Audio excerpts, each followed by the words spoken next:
Të nderuar miq, do të flasim për zhvillimet e fundit politike që po ndodhin aktualisht në Tiranë në këtë fund gushti, në pritje të sesionit të ri parlamentar. Do të analizojmë atë që po ndodh në Pogradec, debatin për shtetin Bektashi, por edhe protestën me mikun e emisionit ton, analistin Petrit Tafaj. Zoti Tafaj, përshëndetje dhe faleminderit shumë. Përshëndetje, mirë se gjeta.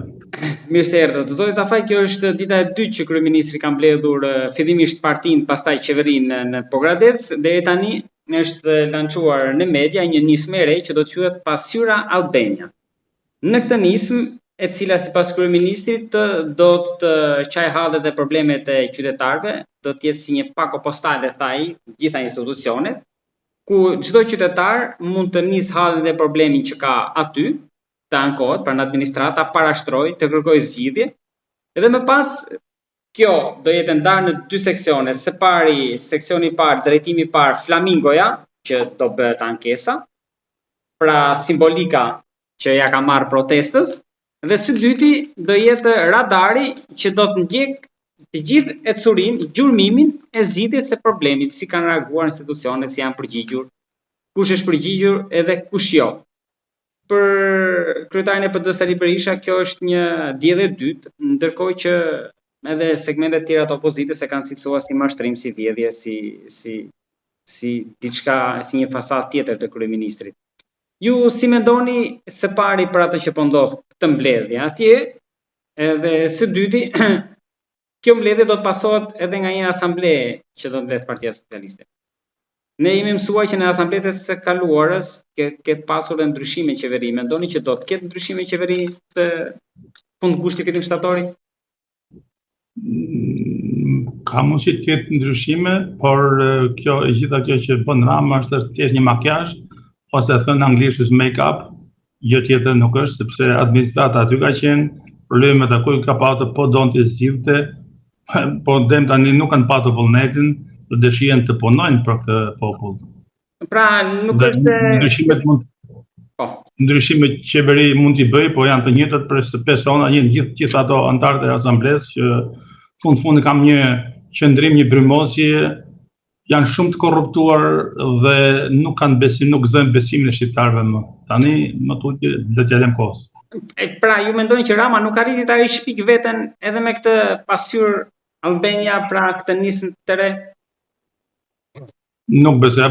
Rama vetëm është duke ndërmarrë përpjekje, thjesht makjazh edhe s'ka. Rama ka qenë që premton, që riformaton, riorganizon, ribën, tani vjen dhe atë konceptin e flamingos, është një kështu një politika i bajat dhe ordinerës sa që të vjen turp faktikisht, ku dëgjon se ku janë përptitër ato gjithë, ato janë brenda një sfere që po piqen pa të gjetë vrimën për dal, po janë të trullosur, janë të hutuar dhe nuk e dinë se çfarë bën dhe shpikin tema tillë që po sikur aktuese ka nevojë të identifikohet problemet e popullit shqiptar, të qytetarit, nëse ku pas ka qenë gjithë këto vite, nëse tani do t'i identifikojë, do t'jap zgjidhje. Po ndoshta administrata nuk e kanë ndjekur dot me këtë ritëm kryeministrin, edhe faji mund të jetë i saj, sipas tij ndoshta. Po administrata nuk kë kanë ndjekur dem tani nëse pas kanë ndjekur kryeministrin. Jo, kam fjalën se kryeministri mund të ketë një tjetër ritëm dhe administrata ka mbetur pas. Ndoshta ka ardhur momenti që ai mendon që kjo kryeministri nuk është me tjetër ritëm, kryeministri në tjetër planet.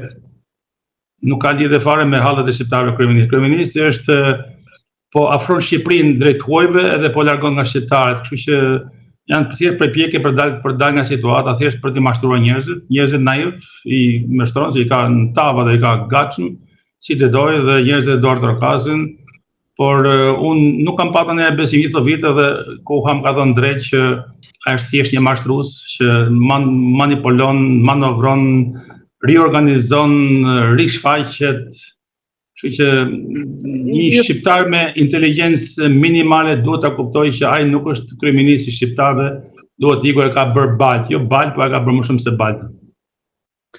Ju thoni që është mashtrues, po më duket se sipas gjitha gjasave ja hodhi edhe këtë radhë me protestën. Ta shikojmë tani, mashtruesi ai njerëzit i ka afruar duke i joshur, ka dhënë pasuri, edhe njerëzit nuk kanë rrugë tjetër tani të dalin me protestën, do ta shikojmë, do t'ja lëm kohës. Sigurisht që ai është munduar dhe në vit 2018 me studentët që ja ka dalë deri diku, tani po përpiqet çdo ditë që t'i shtyp në një mënyrë psikologjikisht ta shtyp protestën, por do ta shikojmë si do shkojë puna, në qoftë varet nga kjo çështje matje forcash. Dhe unë nuk jam i dyzuar faktikisht se si do shkojë protesta, por nëse populli i bashkohet protestës në një rezistencë paqësore, besoj që Rama do ta ketë ngushtë. Me prapse Rama ka humbur mbështetjen ndërkombëtare dhe janë shumë tema që ndërkombëtarët e shikojnë me rezervë Ramën, por çështja nuk do varet nga ndërkombëtarët, çështja do varet tamam fiks nga ne, nga shqiptarët, do dalin në rrugë, do protestojmë, do e bllokojmë Shqipërinë apo do lëmë na vjedhi, ta mashtroj me nuk na vjedh edhe konceptet e flamingos, që më thonë të ndërkombëtarizon, kjo një farë kjo e kthen mortin ndasëm. Kështu që kjo është shumë negative për politikën shqiptare. Po, mendoni që protesta mund të rikthehet sërish në ato numra që ka qenë në qershor? Besoj se po. Po, kemi parë që ditë e fundit edhe mes grupeve në protest, të ashtu quajtura çete mikrofonit, ka pasur mjaft akuza për fondet, për menaxhimin e tyre nga ambasadat, nga Sorosi. Pra, sipas një pjese të atyre që janë në shesh, ata që kanë mikrofonin janë të orientuar si politikisht, por edhe të kapur financiarisht. Unë nuk di gjë për këtë, nuk kam asnjë fakt dhe nuk flas dot gjë për këtë. Di që unë atje ku kam shumë shqiptar që i organizoj atje, edhe ne kemi plan të vim në protestë me datën 12 shtator, si përfaqësues të diasporës, por ne vim me një koncept, me një mendësi komplet tjetër nga shqiptarët këtu që dalin protestë. Mund të jetë vërtet kjo që ka përçarje, çeta mikrofonit, njëri sill flamurin, tjetri ka sill fonin, është paguar, s'është paguar. Kanë kryer edhe me sa kuptojon, kanë kryer edhe shumë platforma, edhe disa grupe që çetojnë me njëri tjetrin, por mund shikoj problemin, nuk shikoj njerëzit që merren me këtë punë, shikoj se do jenë gjendje ta zgjidhen apo jo. Në qoftë se politizohet kjo, për mua është prap normale, rrjedhoj normale dhe logjikshme, sepse vazhdimisht e them që protesta është një bashkim i njerëzve të pakënaqur, nuk është bashkim politik, është bashkim hallexhinsh. Bashkimi i njerëzve të vjedhur, gjithë ato që ndjejnë veten të vjedhur, ato dalin protestë. Ato që kanë politika i ka futur duart mirë aty. Ta mbaroj. Ato që kanë vjedhur diçka, kanë bërë një padrejtësi diku dhe kanë diçka për të fshirë, ato nuk dalin. Sidomos njerëzit e privilegjuar që kanë emrin bashki, punon familjen, bashkia, në politika, ku do që punojnë, ato kanë diçka për të humbur dhe nuk dalin, ose janë akoma me mendësinë që ne jemi të Partisë Komuniste, Partisë Socialiste dhe ne mbështesim këtë dhe nuk e hapin syt më shumë që po ikin fëmijët, po varfërohen, pensioni s'po i dhe nuk shikon të hunda, po shikon televizorin, domethënë, ndron kanalin televizor gjithë ditën dhe ka humbur vetvete, nuk e di se ku është. Dhe pikërisht desha të prek dhe pak, se kthehemi tek tema që përmendet, por shikoj edhe njerëzit që janë shumë të hutuar dhe merren me punë të tjerëve, nuk merren nuk shikojnë hallet e tij, por shikojnë se ky duhet të ikë dhe nga telekomanda televizorin të heqin kryetar partisht, kandidojnë të bëjnë ky ashtu, ky është ashtu dhe është një farë Big Brother politik që në vetvete nuk po e bën mirë si shqiptarin. Një farë Big Brother politik që problemi është që duhet të vazhdoj derisa të nisë Big Brotheri real, se pastaj të gjithë do ta kenë mendjen aty, të paktën pjesa më e madhe, për të harruar hallet dhe problemet e qytetarëve. Unë them që shqiptarët kanë një shans tani që të ngrihen gjithë bashkë, të ngrihen me shumicë, një numër me një protestë paqësore, që të bëjnë një rezistencë paqësore edhe mund të bllokojnë dhe Shqipërinë dhe Tiranën, thjesht për t'i thënë Edi Rama se ne jemi populli, nuk je ti. Nëse për të ikur do të ikë Edi Rama, nuk do të ikë populli. Tani nëse do e bëjnë shqiptarët apo nuk do e bëjnë, kjo është çështje tjetër. Ne, pjesë e diasporës, organizator, aktivistë diasporës. Në diasporë ka entuziazëm. Sigurisht ne nuk e humbim entuziazëm, se fundin e bazën e kemi siguruar atje. Ne vim në çfarë mënyrë është një kontribut i çdo shqiptari që vjen nga diaspora, do të jemi mirënjohës, që le punët e tij, le Terezinin, le punën, le familjen e gjitha dhe vjen në Shqipëri për të luftuar për një ideal, në mënyrë që në Shqipëri shqiptarët kanë drejta më shumë të një farë të ndihmojmë në ngritjen e shtetit ligjor. Zoti Tafaj, pse është zgjedhur data 12 shtator? Sepse kjo datë ka kujtime jo të mira në Shqipëri. Ju e dini më mirë se unë. Po, këtë çështjet janë rastësira faktikisht. Unë personalisht me kolegë që njoh nuk është se kemi një datë simbolik si do të gjë që ke ndodhur me 11 shtator, me 12 shtator, e vim 12 dhe me 15 shtator që ndryshojnë. Janë bitëritet e lartë, po. Sigurisht, po.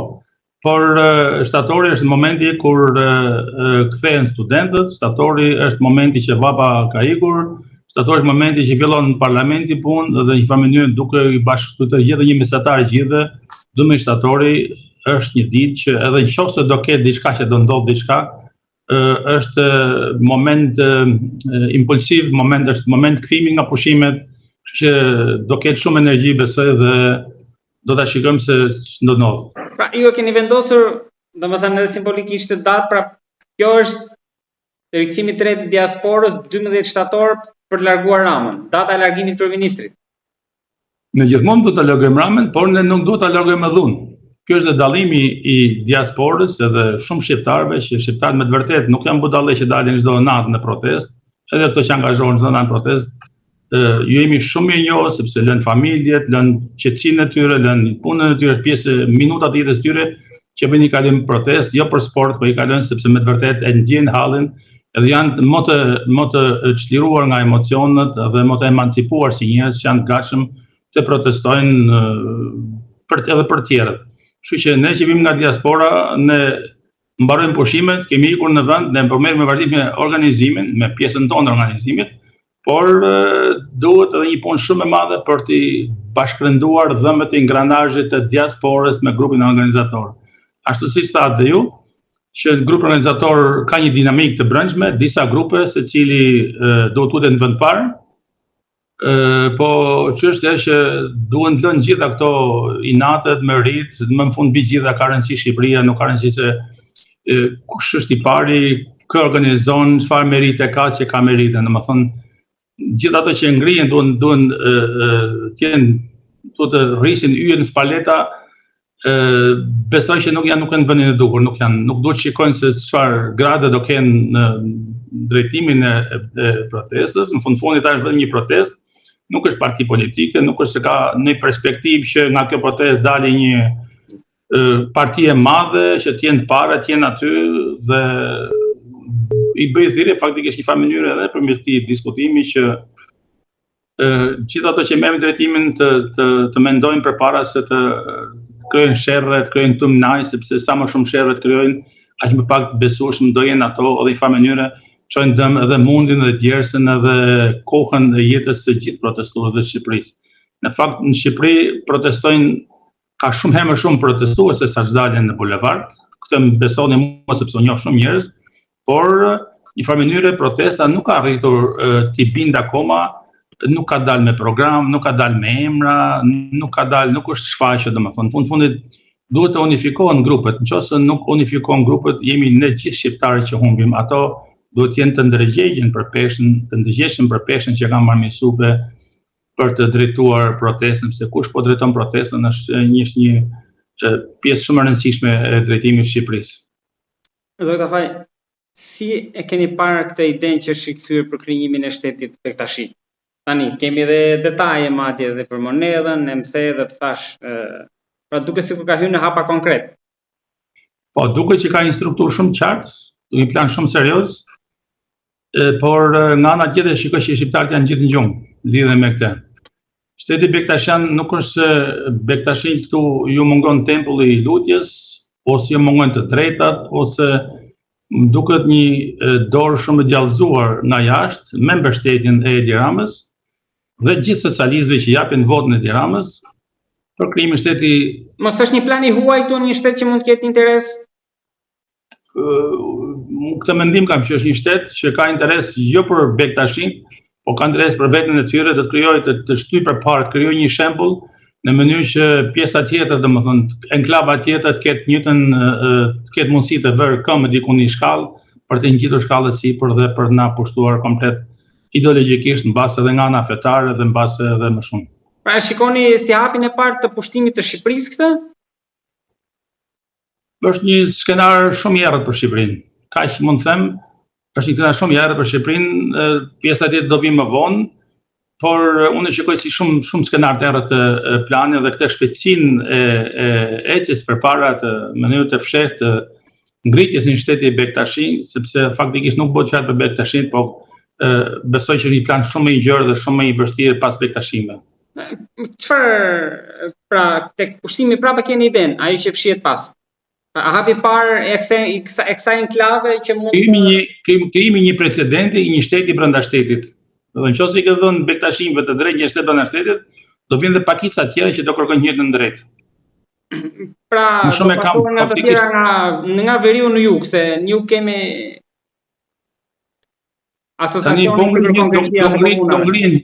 Do ngrihen dhe sekte tjera fetare ose drejtime tjera fetare, mbas edhe më të vogla nga ato që musliman që jemi në Shqipëri ose të krishterë, sepse ne nuk kemi problema, se kemi pasur kur problem në çështjen e fesë. Jemi populli më tolerant në botë për sa i përket fesë, por besoj që është një plan shumë i errët dhe mbas investimeve të huaja izraelite që kanë ardhur në Shqipëri dhe tendenca është për të blerë tokë, për të blerë prona me shpejtësi, për blerë në farë mënyrë zona të caktuara që kanë një farë sipërfaqe, thjesht që është për të çuar kështu ushtrinë amfibe përpara dhe për të krijuar terren dhe për të ardhur të tjerët.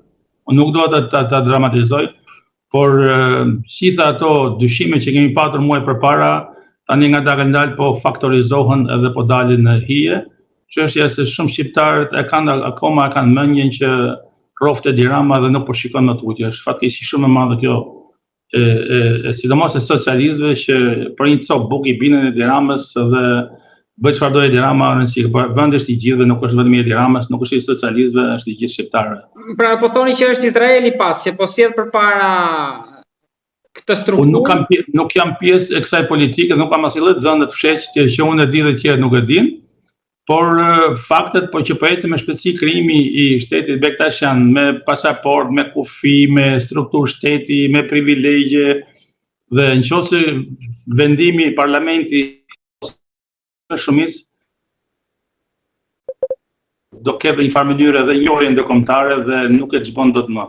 Domethënë Shqipëria përfundimisht po i fusim një thik vetes pas shpinën që do na depërtoj gjithë trupin, kështu që mua më duket, unë nuk jam njëri që fus frikë ose besoj kaq kollaj, por po shikoj fakte çdo ditë që do jetë shumë problem për Shqipërinë, në vend që të shqiptarët bashkoheshin, të shikonin të Shqipëria të ishte e gjithë shqiptarëve, edhe shqiptarëve të Kosovës, Maqedonisë, Malezisë, që shqiptarët bëshin faktor në rajon, përkundrazi ne po merremi me veten, ne po merremi një tjetrin, ne po humbim shumë energji dhe po shkatrojmë vetveten, kështu që kjo jo se duan shqiptarët, jo se duhet Bektashin në bazë dhe Bektashin në gjendën para një gjëje që me vetë nuk e kanë dashur, po që i ka dhënë dikush një ide dhe do përfitojnë, po për momentin, po më vonë prapë se prapë do jenë të dytë, të tretë, të katërt në radhë. Nëse bëjmë shtete fetare brenda vendit tonë, ne i kemi kemi metastaza në gjithë Shqipërinë, kështu që unë e shikoj shumë problematike. Zoti Tafaj, falenderoj për këtë bisedë parë në nisjes të këtij sezoni. Shpresoj që të dëgjojmë sërish për të parë dhe analizuar atë që do ndodh. Të uroj më të mirat. Faleminderit juve.